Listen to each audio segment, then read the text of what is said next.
Hello friends, welcome to honey GS academy. మన వాస్తవంగా class board మీద చేయాల్సి ఉండే, బట్ ఈరోజు మా పెద్ద పాప బర్త్డే అని చెప్పేసి మేము ఇంటికి వచ్చినాం.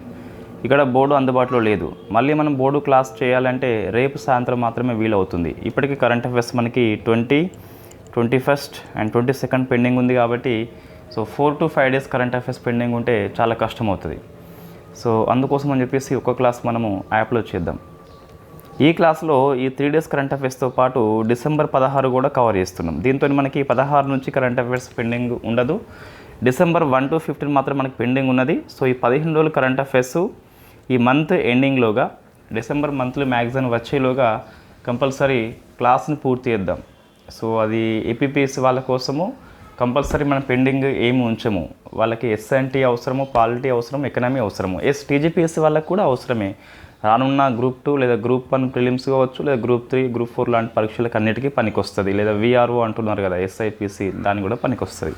December 1 to 15. మనకి ఈ పేజ్లో ఏం లేవండి, జస్ట్ డేస్ మాత్రమే ఉన్నాయి. ఒకసారి చూసుకోండి, డే ఏంటి, థీమ్ ఏంటి. ఇక్కడ చూస్తే మనకి టీజీపీఎస్సీ వాళ్ళకు సిలబస్లో ఉన్నదండి పాలిటీ. ఏపీపీఎస్సీ వాళ్ళకు కూడా ఉండవచ్చు. ఇంటర్నల్ సెక్యూరిటీ అని చెప్పేసి వెరీ వెరీ ఫేమస్. ఇది డైనమిక్ ఇష్యూ ఎక్కువ ఉంటుంది, ఇందులో ఎక్కువ అప్డేట్స్ వస్తాయి. మనకి ఇది ఎక్కువ పాలిటీ పుస్తకాలు కవర్ చేయవు ఈ అంశాన్ని. ఎందుకంటే జనరల్ ఇది కోర్ టాపిక్ ఏం కాదు. డైనమిక్ ఇష్యూ ఎక్కువ కలిగి ఉంటుంది, కరెంట్ అఫైర్స్ లింకప్ కలిగి ఉంటుంది. అది మనకి వార్తల్లో వచ్చింది. ప్రొటెక్టెడ్ ఏరియా రెజ్యూమే అని చెప్పేసి, రక్షిత ప్రాంతం అని చెప్పేసి పిలుస్తాం.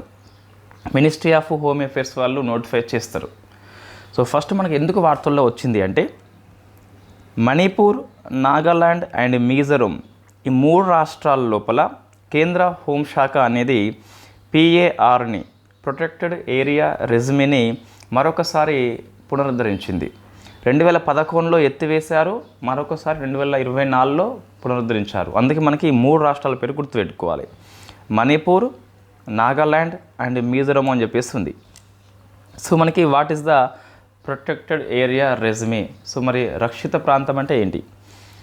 మనకి చూస్తే ఫారినర్స్ ప్రొటెక్టెడ్ ఏరియా ఆర్డర్స్ 1958 ప్రకారం చూస్తే భారతదేశం లోపల కొన్ని వ్యూహాత్మకమైన సెన్సిటివ్ ఏరియాస్ ఉంటాయి.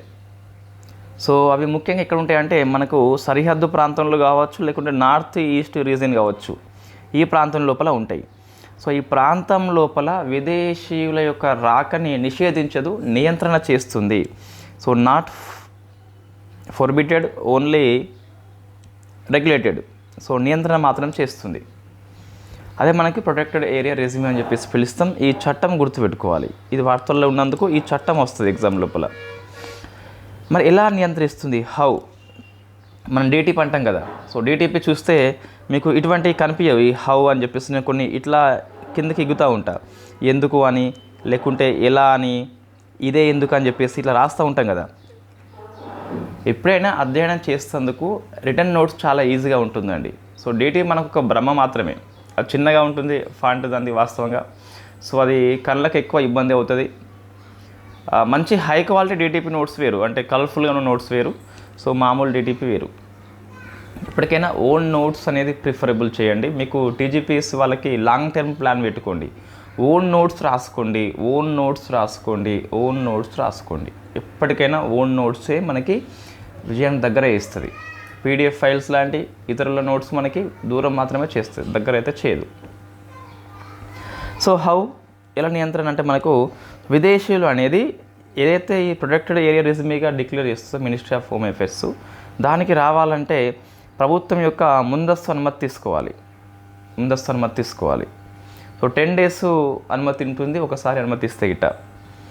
ప్రజెంట్ మరి ఈ పిఏఆర్ అనేది ఎన్ని ప్రాంతాల్లో అమల్లో ఉంది? మనకి మణిపూర్, నాగాలాండ్, మిజోరంలో ఇప్పుడు అమల్లోకి వచ్చింది 11 తర్వాత. బట్ ఇప్పుడు ఇంకా ఎక్కడ ఉంది అంటే, ఆల్మోస్ట్ మనకి అరుణాచల్ ప్రదేశ్లో ఉంది, నాగాలాండ్, మణిపూర్, మిజోరం, ఇవి 3 కొత్తవి. మొత్తం మీద మనకి ఈ 4 రాష్ట్రాల లోపల మొత్తం ఉంటే, సిక్కిం లోపల కొన్ని ప్రాంతాలు మాత్రమే ఉన్నాయి. హిమాచల్ ప్రదేశ్, జమ్మూ కాశ్మీర్, రాజస్థాన్ అండ్ ఉత్తరాఖండ్, వీటిలో మాత్రం ప్రజెంట్ మనకి ఈ పిఏఆర్ అని చెప్పేసి అమల్లో ఉంది. రెగ్యులర్ సిలబస్లో లేకపోయినా వస్తుందండి ఇది. నెక్స్ట్ ఉత్తరాఖండ్ లోపల మనకి ఉమ్మడి పౌర స్మృతి అని చెప్పేసి యూనిఫామ్ సివిల్ కోడ్ అని చెప్పేసి 1 జనవరి నుంచి అమల్లోకి వస్తుంది. సో మనకి ఈ భారతదేశం లోపల స్వతంత్రం వచ్చినాక ఇది ఫస్ట్ రాష్ట్రం అండి. మీకు ఈ ఉత్తరాఖండ్లో యూనిఫామ్ సివిల్ కోడ్లో ఎలా అమల్లోకి వచ్చింది, అంశాలు ఏంటని చెప్పి చూస్తే ఒకసారి మీరు ఫిబ్రవరి మంత్లీ మ్యాగజైన్ని పాలిటీ సెక్షన్ని చెక్ చేయండి, రిఫర్ చేయండి, మీకు సమాచారం ఎక్కువ లభిస్తుంది. రైట్, మనం పాలిటీ అప్డేట్స్ లోపల ఇదంతా డిస్కస్ చేద్దాం మరొకసారి. సో ఇక్కడ చూస్తే జనవరి 1 నుంచి అమల్లోకి వస్తుంది. స్వతంత్ర భారతదేశం లోపల గోవా కాకుండా ఇది ఫస్ట్ అని చెప్పేసి చెప్పవచ్చు. ఓవరాల్ ఇండియా అంటే సెకండ్ రాష్ట్రం వస్తుంది, కానీ ఆఫ్టర్ ఇండిపెండెన్స్ చూస్తే మనకి ఈ ఒక రాష్ట్రం మాత్రమే అమలు చేస్తున్నది. సో గిరిజనులకి వర్తించదు, ఎల్జిబిటీ వాళ్ళకి కూడా వర్తించదు. ఈ కాలక్రమం క్వశ్చన్స్ ఎక్కువ వస్తున్నాయండి ఇటువంటి ఒకటి మనకి అమల్లోకి వచ్చినప్పుడు. ఫస్ట్ 2022లో ఉత్తరాఖండ్ లోపల ప్రభుత్వం ఏర్పాటు అయిన తర్వాత సో రంజన్ ప్రకాష్ దేశాయ్ కమిటీ నియామకం చేస్తుంది యూనిఫామ్ సివిల్ కోడ్ మీద. వెరీ ఫేమస్ పర్సనాలిటీ ఈమెనే. మనకు సో జమ్మూ కాశ్మీర్ డీలిమిటేషన్ కమిషన్కి చైర్పర్సన్గా పనిచేసింది. లోక్పాల్ చైర్మన్ యొక్క శోధన కమిటీకి చైర్పర్సన్గా పనిచేసింది. ప్రజెంట్ మనకి ప్రెస్ కౌన్సిల్ ఆఫ్ ఇండియాకి చైర్పర్సన్గా పనిచేస్తుంది. ఈ బిల్లుని అసెంబ్లీ ప్రవేశపెడితే రాష్ట్ర అసెంబ్లీ 7th ఫిబ్రవరిని ఆమోదిస్తే అది గవర్నర్ గారు రాష్ట్రపతికి రిజర్వ్ చేస్తే రాష్ట్రపతి గారు 12th మార్చిన ఆమోదించాడు. తర్వాత ఎలా అమలు చేయాలి దీన్ని, సో రోడ్ మ్యాప్ ఏంటి, గైడ్లైన్స్ ఏంటి అని చెప్పేసి ఒక రోడ్ మ్యాప్ కోసం అని చెప్పేసి శత్రుఘ్న సింగ్ కమిటీ నియామకం చేస్తే ఆ కమిటీ యొక్క సిఫార్సు మేరకు దీన్ని అమలు చేస్తున్నారు అట. సో మీకు సంపూర్ణం కావాలంటే మార్చిలో లేదండి, ఫిబ్రవరి మంత్లీ మ్యాగజైన్లో ఉన్నది. మనం క్లాస్ చేసినాం, ఇంకా ఎక్స్ట్రా క్లాస్ అది, not competitive exams purpose, only ఒక ఐడియా కోసం అని చెప్పేసి గోవా ముసుగు తీయండి అని చెప్పేసి ఒక క్లాస్ మనం చేసినాం. అంటే గోవాలో యూనిఫామ్ సివిల్ కోడ్ నిజంగా అమల్లో ఉందంటే పేరుకి అమల్లో ఉంది. ఇప్పటికీ చాలా మతాల లోపల డిఫరెంట్ చట్టాలు అమల్లో ఉన్నాయి. మీరు కావాలంటే నోట్ చూడండి, మీకు అర్థమవుతుంది. సో ఇవి రెండు కూడా ఫేమస్ ఆర్టికల్స్ అండి, ఎగ్జామ్లో వస్తాయి కంపల్సరీ. నెక్స్ట్ మరొకటి అంశం మనకి వార్తల్లో వచ్చింది, ఇది మీది లేదండి, ఇది ఓల్డ్ ఆర్టికల్. ఇక్కడ పూర్తిగా నేను స్కాన్ చేయకపోవడం కాదు, ఇది ఓల్డ్ ఆర్టికల్. ఇది మనం డిస్కస్ చేసినాం already December 19th I think. ఇది ఈరోజు ఆర్టికల్ ఏంటి అంటే ఎన్నికల నిర్వహణ నిబంధనలు 1961 మనకి ఎలక్షన్ రూల్స్ ఉంది కదా, సవరణ తీసుకొచ్చింది ఎన్నికల సంఘము. అంటే ఎన్నికల సంఘం సిఫార్సు మేరకు అని చెప్పేసి కేంద్ర న్యాయశాఖ సవరణలు తీసుకొచ్చింది. రూల్ నెంబర్ 93 సబ్ క్లాస్ ఏ సవరించినారు. ఏం సవరించారు అంటే ఇంతకుముందు ఎలక్ట్రానిక్ రికార్డ్స్ ఉంటాయి ఎన్నికలై, పోలింగ్ బూతులు కావచ్చు, ఓటింగ్ సరళి కావచ్చు, అవన్నీ ఎవరైనా యాక్సెస్ చేయవచ్చు ఇన్ని రోజులు. బట్ ఇప్పుడు ఎవరు తనిఖీ చేయకుండా నిషేధం విధించింది. ఏంటి ఎన్నికల ఎలక్ట్రానిక్ రికార్డ్స్ అంటే పోలింగ్ సంబంధించినటువంటి సీసీటీవీ ఫుటేజ్ కావచ్చు, వెబ్కాస్టింగ్ రికార్డ్స్ కావచ్చు, లేదా అభ్యర్థుల యొక్క వీడియో రికార్డ్స్ కావచ్చు, ఇవన్నీ కూడా మనము తనిఖీ చేయకుండా నిషేధం విధించింది. కాబట్టి ఇది అమల్లోకి వచ్చింది కాబట్టి మనం గుర్తుపెట్టుకోవాలి 93 సబ్ క్లాస్ 2A అని చెప్పేసి. జాగ్రఫీ అండి, వెరీ ఫేమస్. రాజస్థాన్ లోపల మనకి సో ఈ మిల్లెట్స్ కోసం అని చెప్పేసి ఒక రీసెర్చ్ సెంటర్ని మనం స్టార్ట్ చేస్తున్నాం. ఎక్కడ అంటే బాడ్ మేడ్ అనే ప్రాంతం లోపల. ఎవరి నిర్వహణ అంటే ఇండియన్ కౌన్సిల్ అగ్రికల్చర్ రీసెర్చ్ అని చెప్పేసి ICAR నిర్వహణ చేస్తుంది. Indian state of forest report 23rd అండి. సో ఇక్కడ నుంచి జరగబోయే అన్ని పరీక్షల లోపల ఈ రిపోర్ట్ తప్పనిసరిగా వస్తుంది. కొన్నిసార్లు 21 రిపోర్ట్ కూడా వస్తే రావచ్చు. Indian state forest report very famous. దీని మీద మనం ఇంకో క్లాస్ చేయాల్సిన అవసరం ఉంటుంది. కేవలం PIB న్యూస్ ఆధారంగా మనం ఇది రాసుకున్నాం, బట్ మనము ఒరిజినల్ రిపోర్ట్ ఇంకా ఓపెన్ కావట్లేదు. వెబ్సైట్లో ఉంది, ఆ లింక్ నేను మన గ్రూప్లో పెట్టేసిన. అది ఓపెన్ అయిన తర్వాత ఒకసారి కొన్ని అంశాలు మనం యాడ్ చేసుకోవాలి. PIB ఇన్ఫో సరిపోదు, సో మనకి అథెంటిక్ రిపోర్ట్ అధ్యయనం చేయాలి. కాబట్టి ఇది గ్రూప్ 2 వాళ్ళకి, APPS వాళ్ళకి వెరీ ఫేమస్ అండి, వస్తుంది కంపల్సరీ, మీకు సిలబస్లో ఉన్నది కూడా. రైట్, ఏంటి ఇక్కడ చూస్తే దీన్ని ఎక్కడ రిలీజ్ చేసిందంటే Bhupendra Yadav forest research institution దగ్గర రిలీజ్ చేసిండు. ఈ ISFRని 1987 నుంచి ద్వైవార్షిక ప్రాతిపదికన ప్రతి 2 ఏళ్ళకు ఒకసారి ఫారెస్ట్ సర్వే ఆఫ్ ఇండియా రూపొందిస్తుంది. సో ఇది మనకి 18th రిపోర్ట్ అండి. ఎగ్జామ్లో కొన్నిసార్లు TGPS లాంటి పరీక్షల లోపల రిపోర్ట్ యొక్క సరళి కాకుండా ఈ రిపోర్ట్ 13వది లేదా 14వ లేకుంటే ఏ రోజున రిలీజ్ చేశాడు అట్లా ఇస్తున్నాడు అండి. ఎవరింటి వద్ద అని చెప్పేసి, ఏ సమయానికి అని చెప్పేసి కూడా ఇస్తాడు కొన్నిసార్లు, ఏ ముహూర్తం అని చెప్పేసి కూడా ఇస్తాడు. అట్లా ఏమి ఇవ్వడు కానీ. సో ఇది గుర్తుపెట్టుకోవాలి, 18th రిపోర్ట్ గుర్తుపెట్టుకోవాలి. Total forest and tree cover చూస్తే ఇది టోటల్ ఫారెస్ట్ అండ్ ట్రీ క్వశ్చన్లో బాగా గమనించాలి. ఇచ్చింది టోటలా లేకుంటే ఓన్లీ కొన్నిసార్లు ఫారెస్ట్కే ఇస్తాడు. సో ఫారెస్ట్ అండ్ ట్రీ చూస్తే ఇట 8,27,357 స్క్వేర్ కిలోమీటర్స్ కలిగి ఉంది. ఇది మొత్తం భౌగోళిక విస్తీర్ణంలో చూస్తే 25.17 అని చెప్పేసి గుర్తుపెట్టుకోవాలి. మన లక్ష్యం 33 కదా, ఇంకా చాలా తక్కువ మనము దూరంలో ఉండిపోయినాం. ఓన్లీ ఫారెస్ట్ కవర్ చూస్తే 21.76 ఉంది. ఇది గుర్తుపెట్టుకోవాలి ఎక్కువగా. ఎస్, మొత్తం గుర్తుపెట్టుకోవాలి. కొన్నిసార్లు ఫారెస్ట్ మాత్రం ఇచ్చినట్లయితే ఫారెస్ట్ అండ్ ట్రీ ఇవ్వడం వేరు, ఫారెస్ట్ ఇవ్వడం వేరు, మీకు తెలుసు ఆల్రెడీ. ఓన్లీ ట్రీ కవర్ 3.41 అని చెప్పేసి జస్ట్ ఈ గణాంకాలన్నీ మనం బై హార్ట్ చేయాల్సిందే. 21 రిపోర్ట్తో పోలిస్తే మనకు తగ్గిందా పెరిగిందా అంటే పెరిగిందండి. 14.45 పెరిగింది. సో 14.45 మనకి పెరిగింది. ఎప్పుడు 21తో రిపోర్ట్తో కంపేర్ చేస్తే. ఫారెస్ట్ కవర్ వచ్చేసి 156 పెరిగింది, ట్రీ కవర్ వచ్చేసి 1289 అని చెప్పేసి పెరిగింది. సో 1289. నెక్స్ట్ ఏరియా వైజ్ చూస్తే టాప్ 3 తీసుకున్న, టాప్ 5 మనం తీసుకోవాలి. మనకు ఇన్ఫ్యాక్ట్ పిఐబిలో టాప్ 3 ఇవ్వడం జరిగింది. దీన్ని మళ్ళీ నేను నోట్స్ని రాస్తానండి కంప్లీట్గా టేబుల్ ఫార్మాట్లో. టాప్ 5 ఏంటి, ఏరియా పరంగా లేదా విస్తీర్ణం శాతం పరంగా ఎవరని చెప్పేసి తక్కువ ఎక్కువ అని రాసుకోవాలి. బట్ ఇది ఒకటి ఓన్లీ మనకు ప్రైమరీ లుక్, ఫస్ట్ రిపోర్ట్ ఇలా ఉందని చెప్పేసి చూస్తే. So largest forest and tree చూస్తే so first place Madhya Pradesh, second Arunachal Pradesh, third వచ్చేసి మహారాష్ట్ర. ఏరియా వైజ్ చూస్తే మనకి సో ఓన్లీ ఫారెస్ట్ చెప్పేది, ఫారెస్ట్ అండ్ ట్రీ వేరు, ఫారెస్ట్ వేరు. సో మధ్యప్రదేశ్ ఇవి రెండు సేమ్ ఉన్నాయండి, మారలేదు. ఇక్కడ మాత్రం మహారాష్ట్ర ప్లేస్లో ఛత్తీస్గఢ్ రాష్ట్రం అని చెప్పేసి వచ్చింది. సో శాతం పరంగా చూస్తే ఓన్లీ ఫారెస్ట్ లక్షద్వీప్, మిజోరం, అండమాన్ నికోబార్ దీవులు. మనకి 33% ఇది ఒకటి బెంచ్ మార్క్ కదా. దీనికంటే ఎక్కువ ఉన్నది మొత్తం మీద 19 స్టేట్స్ అండ్ యూటీస్, పర్లేదు. 75% కంటే ఎక్కువనే చూస్తే 8 స్టేట్స్ అండ్ యూటీస్. ఆ 8 చూస్తే మనకి ఇవి ఉన్నాయండి, ఒకసారి చూసుకోండి. తెలంగాణ ఇందులో ఏం లేదు, ఏపీ కూడా లేదు. టోటల్ మ్యాంగ్రోవ్ కవర్ మనకి ఏం మారలేదు, 4992 అని చెప్పేస్తున్నది యాజ్ పర్ పిఐబి ప్రకారము. నేను ఒరిజినల్ రిపోర్ట్ చూడలేదు ఇంకా. So tree and forest highest increase చూస్తే అంటే గడిచిన రిపోర్ట్తో కంపేర్ చేస్తే 21తో కంపేర్ చేస్తే 23rd ఏది ఎక్కువ పెరిగిందని చెప్పేసి ప్రశ్న వస్తుంది. అంటే గడిచిన 2 నెలల లోపల ఏది ఎక్కువ పెరిగింది. So first rank goes to Chhattisgarh, second UP, third Odisha, fourth వచ్చేసి రాజస్థాన్ అండి. సో ఎక్కువ తగ్గింది ఎవరని చెప్పేసి చూస్తే ఫస్ట్ ప్లేస్ మధ్యప్రదేశ్ ఉన్నదండి, సెకండ్ ఏపీ, థర్డ్ తెలంగాణ. ఇవి తగ్గినాయి మనకి గతంతో పోలిస్తే. దేశంలో వెదురు విస్తీర్ణం చూస్తే ఇంత ఉంది. సో కార్బన్ స్టాక్ మనకి 7,285.85 మిలియన్ టన్స్ అండి. కార్బన్ స్టాక్ మీన్స్ చెట్ల కవర్ పెంచుతాయి, ఇట్ట ఫారెస్ట్ పెంచుతాయి, అవి కార్బన్ సింక్గా పనిచేస్తాయి. సో ఇది మనకు 2005 స్థాయిలతో పోలిస్తే 2.29 బిలియన్ టన్స్ అని చెప్పేసి ఉన్నది. ఇది మన ఎన్డీసీ రిపోర్ట్ ఉంది కదా. సో ఎన్డీసీ అప్డేట్స్ లోపల దానికి తగ్గట్టే మనకి ఇది కనిపిస్తుంది.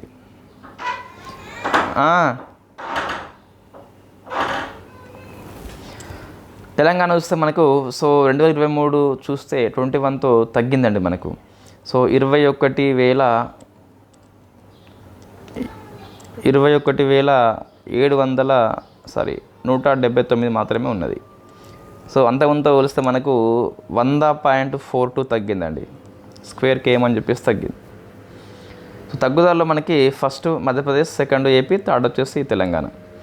ఏరియా పరంగా చూస్తే తగ్గడంలో మొత్తం 13 డిస్ట్రిక్ట్ తగ్గినాయి మనకు. ఎక్కువ తగ్గింది ఆదిలాబాద్, సెకండ్ భద్రాద్రి కొత్తగూడెము, థర్డ్ వచ్చేసి నిర్మల్. ఎన్ని పెరిగినాయి అంటే గత రిపోర్ట్తో పోలిస్తే 20 డిస్ట్రిక్ట్ పెరిగినాయి కదా. Jagtial first, second Nagarkurnool, third వచ్చేసి మంచిర్యాల. సో మన ఏరియా పరంగా విస్తీర్ణంలో తక్కువ ఎక్కువ మనం రాయలేదు ఇక్కడ, వాటి పేపర్లో ఏమీ ఇవ్వలేదు. సో మనం డిస్కస్ చేద్దాం కంపల్సరీ, రిపోర్ట్ను చూసి రేపు కరెంట్ అఫైర్స్ క్లాస్లో డిస్కస్ చేద్దాం. సో మన ట్రీ కవర్ వచ్చేసి పెరిగింది, ఫారెస్ట్ కవర్ వచ్చేసి తగ్గింది తెలంగాణలో. మొత్తం విస్తీర్ణంలో చూస్తే ట్రీ అండ్ కవర్ చూస్తే మనకి ట్రీ అండ్ ఫారెస్ట్ చూస్తే 22.03 అండి. సో ఇండియా చూస్తే 25.17 కదా, అంటే మనది తక్కువ ఉన్నది.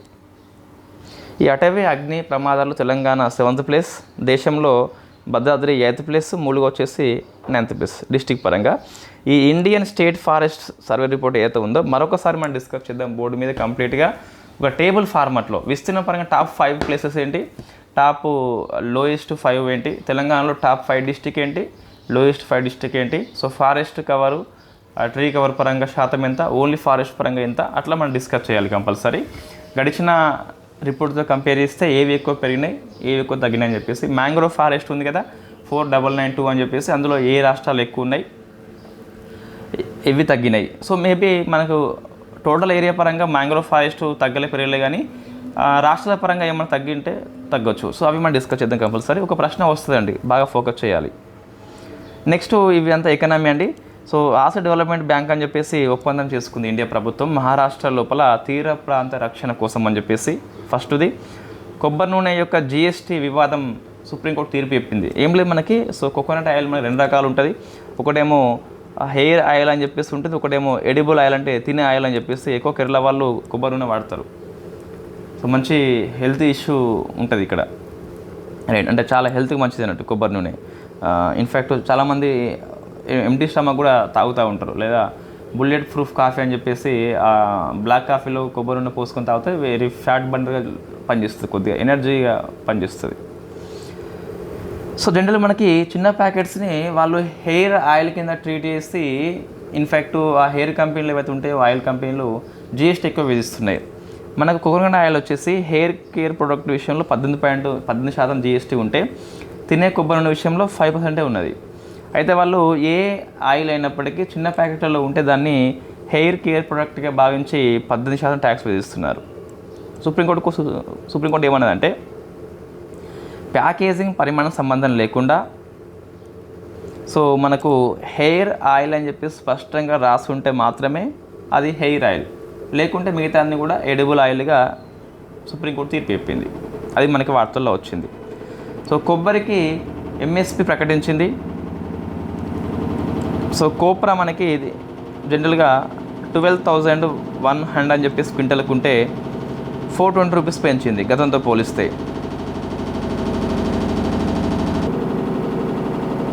ఓకే అండి. సో మనకి ఇది కోప్రా అని చెప్పేసి ఎంఎస్పి ఇస్తుంది, మనకు తెలుసు ఆల్రెడీ ఎంఎస్పి ఎలా ఇస్తారని చెప్పేసి మనం డిస్కస్ చేసినాం నెంబర్ ఆఫ్ టైమ్స్. డీహస్క్డ్ కూడా ఇదే వర్తింపజేస్తాం. కోప్రాకి ఏదో ఉంటుందో డీహస్క్డ్ కోకోనట్ కూడా అదే ఉంటుంది. సో దానికి వేరే ఇవ్వరు. ఎంఎస్పి ఎన్ని పంటలకు ఇస్తారని చెప్పేసి మీరు ఆన్సర్ చేయండి. సో 22 లేదా 24 అని చెప్పేసి. ఎఫ్ఆర్పి షుగర్ కేన్ కాకుండా ఎంఎస్పి సో ఎన్ని పంటలకు ఇస్తారు, 22 or 24? So which is your answer? మీరు ఆన్సర్ చేసే ప్రయత్నం చేయండి. ఎస్బీఐ ఎండీగా రామ్మోహన్ రావు వచ్చిండు. సో మొత్తం మీద 4 ఎండీ ఉంటారు ఎస్బీఐకి, ఒక చైర్పర్సన్, ఒక 4 మెంబర్స్ ఎండీ కదా. సో 3 years కాలానికి ఎన్నికైంది రామ్మోహన్ రావు, తెలుగు వ్యక్తి.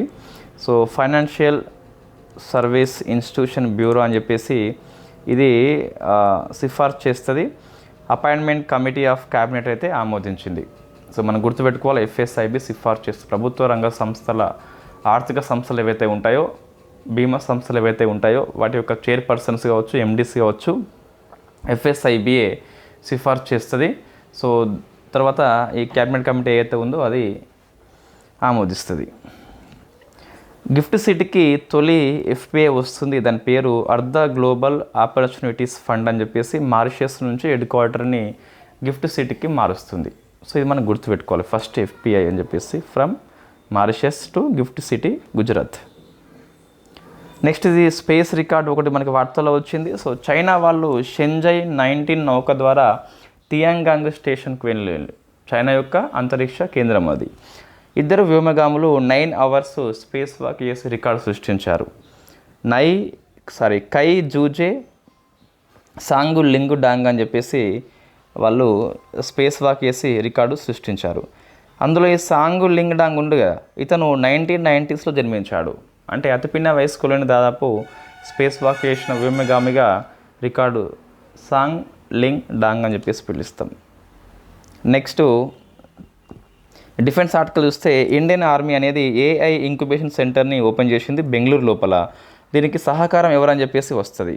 ఒకటి భారత్ ఎలక్ట్రానిక్స్ లిమిటెడ్, ఇదేమో ఇన్ఫ్రాస్ట్రక్చర్ ప్లస్ ఐటీ టెక్నాలజీ అందిస్తే సీడాక్ అనేది సూపర్ కంప్యూటర్ని అందిస్తుంది. సో ఇండియన్ ఆర్మీ యొక్క ఏఐ ఇంక్యుబేషన్ సెంటర్. మనకి ఏఐ ప్రశ్న వస్తుంది చాలాసార్లు. మొన్న గ్రూప్ 2లో ఓపెన్ ఏఐ యొక్క చాట్ జీపీటీ వచ్చింది. ఆ క్వశ్చన్ దాకా అందరూ చేస్తారండి. నెక్స్ట్ ట్రైజూబ్ అని చెప్పేసి ఒకటి వార్తల్లో ఉంది. ఉక్రెయిన్ యొక్క లేజర్ ఆయుధం ఇది, ఎయిర్ డిఫెన్స్ సిస్టమ్ అని చెప్పేసి పిలుస్తాం. గగనతలాన్ని మొత్తాన్ని రక్షణ చేస్తుంది ఉక్రెయిన్ అని చెప్పేసి గుర్తుపెట్టుకోవాలి. ట్రైజూబ్ అనగా త్రిశూలం అని చెప్పేసి అర్థం. నెక్స్ట్ H5N1, ఇది మనం బొచ్చుడు సార్లు డిస్కస్ చేసినాం వాస్తవంగా. సో ఇది బర్డ్ ఫ్లూ మనకి తెలుసు ఆల్రెడీ. ఇన్ఫ్లుయెంజా ఏ అని చెప్పేసి వైరస్ కారణము అమెరికా లోపల వచ్చింది. కాలిఫోర్నియా వాళ్ళు ఎమర్జెన్సీ విధించారు. ఎక్కువ పౌల్ట్రీ రంగం లోపలనే వస్తుంది ఇది. Human to human not possible, there is no evidence. Something ఎక్కువ ఉండొచ్చు కానీ రెగ్యులర్ బేస్లో అయితే హ్యూమన్ టు హ్యూమన్ రాదు. జెనెటిక్ అంటే ఎస్ జెనెటికే, జంతువుల నుంచి పశువుల నుంచి అయితే వస్తుంది. సోరా మనకి వార్తల్లో ఉంది. ఇది ఒక ఏఐ టూల్ అండి, ఓపెన్ ఏఐ సంస్థ ఆవిష్కరించింది. ఈ టెక్స్ట్ ప్రాంప్ట్ని వీడియోగా మారుస్తుంది. నెక్స్ట్ ఇది మసలి అని చెప్పేసి ఒక గ్రామం అండి మనకి. So very famous. భారతదేశపు మొట్టమొదటి సరిహద్దు సోలార్ గ్రామం ఇది. సో మనకి సూర్యఘర్ యోజన స్కీమ్ ఉంది కదా, దాని కింద రూఫ్ టాప్ని ఇన్స్టాల్మెంట్ చేసిండ్రు మొత్తం మీద. కాబట్టి 100% సోలార్ ఎనర్జీ ఉపయోగిస్తున్నారు. ఇది ఫస్ట్ సరిహద్దు గ్రామం సోలార్ విషయంలో చూస్తే. సో మనకి ఎస్డిజి గోల్ 7 13 గోల్కి అనుగుణంగా మనకి కనిపిస్తుంది. ఇక్కడ చూస్తే ఫస్ట్ ఈ సోలార్ గ్రామం ఏంటి మీరు ఆన్సర్ చేయండి. ఇండియా మొత్తంలో సోలార్ గ్రామం ఏంటి, సోలార్ సిటీ ఏంటి, ఇవి రెండు ఆన్సర్స్ మీరు చేసే ప్రయత్నం చేయండి. నెక్స్ట్ ఆర్ట్ అండ్ కల్చర్ అండి. ఇక్కడ చూస్తే సో బఫెల్లో అండ్ బుల్బుల్ ఒక రకమైన సింగింగ్ బర్డ్ అండి. సో మనకి ఒక లారెన్ సినిమా ఉంటుంది సింగింగ్ బర్డ్ అని చెప్పేసి, అందులో ఒక సినిమా ఉంటుంది. సో అవి ఫైట్స్ మనకి అస్సాంలో వెరీ ఫేమస్. అస్సాంలో మనకి జనవరి లోపల అస్సామీ శీతాకాల పండుగ అని చెప్పేసి జరుగుతుంది. మాగో బిహు అని చెప్పేసి పిలుస్తాం. ఈ మాగో బిహు టైంలో ఈ రెండు ఫేమస్. అయితే గౌహతి హైకోర్టు నిషేధం విధించింది, అందుకు మనకి వార్తల్లో వచ్చింది. ఇంకా పూర్తిగా సుప్రీంకోర్టులో వీళ్ళు రివ్యూ పిటిషన్ వేసిండ్రు, ఇంకా తీర్పు చెప్పలేదు. సుప్రీంకోర్టు మేబీ దీన్ని అలో చేయొచ్చండి. ఆ జంతువులకు హాని కలగకుండా సాంస్కృతిక హక్కు వాళ్ళది. సో ఇది ఏ ఆర్టికల్ కిందకి వస్తుందని చెప్పేసి మీరు ఆన్సర్ చేసే ప్రయత్నం చేయండి. సుప్రీంకోర్టు మీద సమర్థిస్తుంది వీటిని, బఫెల్లో ఫైట్స్ని సమర్థిస్తుంది. కంబాల మనకి కర్ణాటకలో ఉన్నది. సో మహారాష్ట్ర లోపల ఇట్లా పోటీలు కావచ్చు. సో మనకి జల్లికట్టు అని చెప్పేసి తమిళనాడులో కావచ్చు. మన సుప్రీంకోర్టు లాస్ట్ ఇయర్ ఆమోదించింది కాబట్టి ఇక్కడ ఆమోదించే సుప్రీంకోర్టులో మన పిటిషన్ అయితే ప్రభుత్వం వేయడం జరిగింది. సో అందుకే మనకి ప్లేస్ వదిలిపెట్టినాం. చూద్దాం సుప్రీంకోర్టు మండే మనకి తీర్పు ఉన్నది 24కి, అంటే మంగళవారం ఉన్నది. నెక్స్ట్ అండి ఇంకొకటి మన వార్తల్లో ఉంది, విరాసత్ అని చెప్పేసి పిలుస్తాం 3rd ఎడిషన్. ఇది ఇక్కడ శారీస్ ఎగ్జిబిషన్ అన్నట్టు ఇది న్యూఢిల్లీ హోస్ట్ చేస్తుంది. నెక్స్ట్ ఇది ఓల్డ్ అండి, మన శ్రీలంక ఇది డిస్కస్ చేసినాం ఆల్రెడీ. ప్రపంచంలో అతిపెద్ద మ్యూజియము యుగా యోగిని అని చెప్పేసి భారత్ ఫ్రాన్స్ కలిపి నిర్మిస్తున్నాయి. ఇది మనం గుర్తుపెట్టుకోవాలి. విస్తీర్ణం కూడా అవసరం పెద్దది కాబట్టి. So 155,000 square kilometres. India China 23rd ప్రత్యేక డైలాగ్ అనేది కండక్ట్ చేసుకున్నాం ఇక్కడ బీజింగ్ లోపల. సో స్పెషల్ రిప్రజెంటేటివ్స్ ఇండియా నుంచి మన ఎన్ఎస్ఏ దోవల్ గారు హాజరైనలు. ఈ డైలాగ్ అని చెప్పేసి ఎందుకంటే సరిహద్దు ఉంటాయి మనకు, పరిష్కారం కోసం అని చెప్పేసి డైలాగు 2003లో మనం స్థాపిస్తాం. ఇది మనం గుర్తుపెట్టుకోవాలి. ఆయుష్ గోస్ గ్లోబల్. సో మన పిఎం మోడీ చేసిన ట్వీట్ అండి ఇది. అంటే ఈ ఆయుష్ కోసం అని చెప్పేసి ఆయుష్ మినిస్ట్రీ ఒక 5 కంట్రీస్ లోపల కొన్ని కేంద్రాలు ఏర్పాటు చేస్తుంది. So Bangla, Australia, Mauritius, Latvia, Malaysia. Hindu వారసత్వ మాసంగా అక్టోబర్ మాసాన్ని అమెరికా రాష్ట్రంలో ఉన్న ఓహయో రాష్ట్రం ప్రకటించింది, అందుకు మనకి వార్తల్లో వచ్చింది. అంబేద్కర్ స్కాలర్షిప్ అని చెప్పేసి ఢిల్లీ ప్రభుత్వం స్టార్ట్ చేస్తుంది. దళిత వాళ్ళకి విదేశీ విద్య అందిస్తుందట ఉచితంగా. ఇవి స్పోర్ట్స్ అంటే ఒకసారి చూసుకోండి, ఈజీగా మీకు అర్థమవుతుంది. మహిళల జూనియర్ ఆసియా కప్ హాకీ ఇండియాకి వచ్చింది. సో మస్కట్ ఏంటి చూసుకోండి, ఇన్ఫ్యాక్ట్ హోస్ట్ చేసింది మస్కట్. ఖోఖో ప్రపంచ కప్ బ్రాండ్ అంబాసిడర్గా సల్మాన్ ఖాన్ వచ్చిండు. 38th నేషనల్ స్పోర్ట్స్ అని చెప్పేసి ఉత్తరాఖండ్ హోస్ట్ చేస్తుంది. మస్కట్ వచ్చేసి మౌలి మీన్స్ మోనాల్ అని చెప్పేసి ఉత్తరాఖండ్ రాష్ట్రం యొక్క పక్షి నుంచి ప్రేరణ పొందింది. ట్యాగ్లైన్ సంకల్పిసే శిఖర్ తక్. సో యోగా మల్లకంబ కూడా ఉంటాయండి స్పోర్ట్స్లో. FIFA the best award. So men women, goal కీపర్లో మెన్ ఉమెన్. 2025 పారా అథ్లెటిక్స్ ఛాంపియన్షిప్ని ఇండియా హోస్ట్ చేస్తుంది వెరీ ఫస్ట్ టైం సెప్టెంబర్ మాసం లోపల. బుక్స్ అండి. సో దీపా మాలిక్ మన పారాలింపిక్స్ లోపల ఫస్ట్ మహిళ పథకం వచ్చింది ఈమెకి, ఆమె పుస్తకం అండి ఇది. సో బ్రింగ్ ఇట్ అని చెప్పేసి ఉన్నది మనకు, ఒకసారి చూసుకోండి. ఈ అవార్డ్స్ మనకి సాహిత్య అకాడమీ అవార్డ్స్ 21 మందికి ఇచ్చారు. 24 లాంగ్వేజ్లో ఇవ్వాల్సి ఉండే, 3 లాంగ్వేజ్లో ఇవ్వలేదు కావచ్చు. తెలుగులో లక్ష్మీనారాయణకి వచ్చింది. సో దీపిక అని చెప్పేసి ఆయన పుస్తకము వ్యాస సంపుటి, అది హిందీ ఇంగ్లీష్ మిగతా కూడా రాస్తా కంపల్సరీ, మంత్రి మ్యాగజైన్లో రాస్తా. 21 రాస్తా అండి. వాడు మన తెలుగు హిందీ ఇంగ్లీష్ చదివితే వాడు మలయాళం అని చెప్పేసి ఇస్తాడు, కేరళ అని చెప్పేసి ఇస్తాడు. అంతేందుకు మరి రాసి పెడితే అయిపోతుంది, అభ్యర్థులు చనిపోని. సారీ నేనేమనేది చావని అంటే ఇక్కడ ఆ పాయింట్ ఆఫ్ వ్యూలో కాదు. సో ఎన్నని మనం గుర్తుపెట్టుకుంటామండి. సో ఇక్కడ మనది మ్యాగజైన్ అని చెప్పేసి మనం ఏదో ఇది మనం క్లెయిమ్ చేసుకోవచ్చు, క్వశ్చన్ వచ్చిందని చెప్పేసి పెద్ద విషయం కాదు. 20 కోట్లు రాసేసి వాడు 20 కోట్లకే ఏదైనా తీసి ఇవ్వచ్చు. అభ్యర్థులు చాలా టీజీపీఎస్సీ ఎగ్జామ్స్ ఒక లక్కీ లాటరీగా మారిపోతున్నాయి అని చెప్పేసి కొంచెం అర్థమవుతుంది. కొన్ని క్వశ్చన్స్ చూస్తే ఇట మరీ గణాంకాలకి అంత ఫోకస్ అవసరం లేదు. గణాంకాలు ఎక్కడ అవసరం అంత ఇవ్వాలి, కానీ ఓన్లీ గణాంకాల మీదే ఎక్కడైనా మీకు ఒక 50 అంశాలు ఉంటాయి గిట్ట. సో 50 అంశాలు ఉంటే అందులో ఫేమస్ మనం కొంచెం అవుతాం కదా, వాడు అటువంటి దాన్ని తీసి టాపిక్ ఇస్తున్నాడు. సో ఇది ఎవరు తప్పిదం కాదండి. సో ఇటువంటి దాన్ని మనం అవాయిడ్ చేయాల్సింది తప్పదు. ఇప్పుడు 23rd 24 రిపోర్ట్ చదువుతాం మనం, ఇది మన కర్తవ్యం, ఇది ఒక ప్రొఫెసర్గా ఇది చెప్పాలి, ఒక అభ్యర్థిగా ఇది చదవాలి. సరే 22nd 23rd రిపోర్ట్తో కంపేర్ చేసుకోవడం కొద్ది వరకు ఉపయోగం, ఓకే. నువ్వు 20-21 ఇచ్చినట్లయితే ఏం టెస్ట్ చేస్తున్నావు? ఎందుకు ఇది రిపోర్ట్, ఇది రికార్డు ఆ టైంలో రికార్డు వచ్చిందా? రికార్డు రాలేదు, ఎందుకు ఇస్తున్నావు ఇట్లా? లక్కీ లాటరీ అన్నట్టు ఇది. ఎవరు చదవరండి ఈ 4 years రిపోర్టు, ఎవరు చదవరు. లెక్చరర్స్ మామూలుగా ఇప్పుడు డిజిటల్ బోర్డు ఉంది కాబట్టి మేబీ అందులో చెప్పవచ్చు, కానీ ఇట్లా స్క్రీన్ ఏమంటారు పీపీటీ వేసి పడేసి. బట్ అభ్యర్థికి కష్టం అవుతుంది. అభ్యర్థికి ఎప్పుడైనా సరే అప్డేట్ రిపోర్ట్ ఈజ్ ఎనఫ్, వస్తాను అని లేకుంటలేదు అంతే. నెక్స్ట్ వెరీ ఫేమస్ అంటే వ్యాస్ సమ్మాన్ అవార్డు వచ్చింది. సో వచ్చింది వరకు సూర్యబాల అని చెప్పేసి హిందీ. సో పుస్తకం పేరు కౌన్ దేస్కో వాసి అని చెప్పేసి వేణికు డైర్ అని చెప్పేసి పుస్తకం ఉంది, చూసుకోండి సరిపోతుంది. ఇవన్నీ అవార్డ్స్ అండి, ఒకసారి చూసుకుంటే సరిపోతుంది. నియామకాలు ఇవి 2. ఈ పర్సన్స్ ఇన్ న్యూస్ అని చెప్పేసి ఓం ప్రకాష్ చౌతా చనిపోయిండు, తులసి గౌడ చనిపోయింది, క్రిస్టియా ఫ్రీలాండ్ కెండ ఉప్పులని రాజీనామా చేసింది, ఒకసారి చూసుకుంటే సరిపోతుంది. సబ్మిట్స్, జస్ట్ సబ్మిట్ ఏంటి, ఎక్కడ జరిగింది, థీమ్ ఏంటి, నేను స్కిప్ చేయట్లేదండి. ఇవి మరీ ఉత్త గణాంకాలే, అంటే ఫ్యాక్చువల్ బిట్సే కదా. తెలంగాణ, సో ఇది మనకు వెరీ ఫేమస్. తెలంగాణ ఇంకా ఐపీపీఎస్ వాళ్ళకి అయిపోయింది. తెలంగాణ తొలి టూరిజం పాలసీ అని చెప్పేసి ఇది మన గవర్నమెంట్ వెబ్సైట్లో లేదండి, ఇంకా ఇవ్వలేదు. ఇది ఈనాడు పేపర్లో ఇచ్చిన ఆర్టికల్, ఒకసారి మీరు చూసుకోండి, ఈజీగా అర్థమవుతుంది. సో పెట్టుబడి ఆధారంగా ప్రాజెక్టుల వర్గీకరణ అని చెప్పేసి ఎంత పెట్టుబడి పెడితే ఏమని పిలుస్తాం. ప్రాంతం ఆధారంగా 3 రకాలు. సో లక్ష్యాలు ఏంటని చెప్పేసి సో ఇక్కడ అంశాలు ఏంటి, ఆ స్కీమ్ లోపల ఏమున్నాయని చెప్పేసి, ఎన్ని స్పెషల్ ఏరియాని ఫోకస్ చేస్తున్నామని చెప్పేసి 27 ఉన్నాయండి. నేను 9 రాసిన ఇక్కడ. సో 27 రాయాలి మనం కంపల్సరీ. ఇది కూడా ఉన్నాయి, ఈ 18 ఉన్నాయి మొత్తం 27 రాసిన, గుర్తుపెట్టుకోండి, ఏమన్నా చేయండి మొత్తం మీద. ఇవి మన 2 ఆల్రెడీ డిస్కస్ చేసిన ఆర్టికల్సే. ఇది చూడండి ఒకసారి. కొత్తగా 2 కార్పొరేషన్లు రాబోతున్నాయి, మహబూబ్ నగర్, మంచిర్యాల. గవర్నర్ ఆమోదిస్తే అమల్లోకి వస్తాయి. సో 12 మున్సిపాలిటీలు వస్తున్నాయి. సో 12 మనం గుర్తుపెట్టుకోవాలి.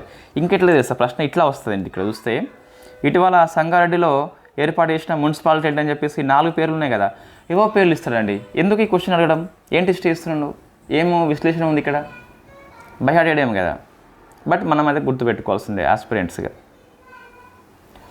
ఈ మీద చర్చకి 100 years పూర్తి అవుతున్నాయి. ఒకసారి చూసుకోండి వాస్తుశిల్పి ఎవరు అని చెప్పేసి, ఎవరు దాన్ని ప్లాన్ ఇచ్చారని చెప్పేసి. గద్దర్ పుస్తకాల ఆవిష్కరణ, పుస్తకాల పేరు గుర్తుపెట్టుకోవాలి. తొలి ఏఐ ఎయిర్పోర్ట్ అని చెప్పేసి శంషాబాద్ ఎయిర్పోర్ట్ వచ్చింది, అది గుర్తుపెట్టుకోవాలి. వ్యవసాయ యాంత్రీకరణ పథకం అని చెప్పేసి అంతకుముందు తెలంగాణ ప్రభుత్వం ఉపసంహరణ చేసుకుని మరొకసారి చేయబోతున్నారు నెక్స్ట్ వచ్చే యాసంగి సీజన్ లోపల. ఇది కరెంట్ అఫైర్స్ అండి.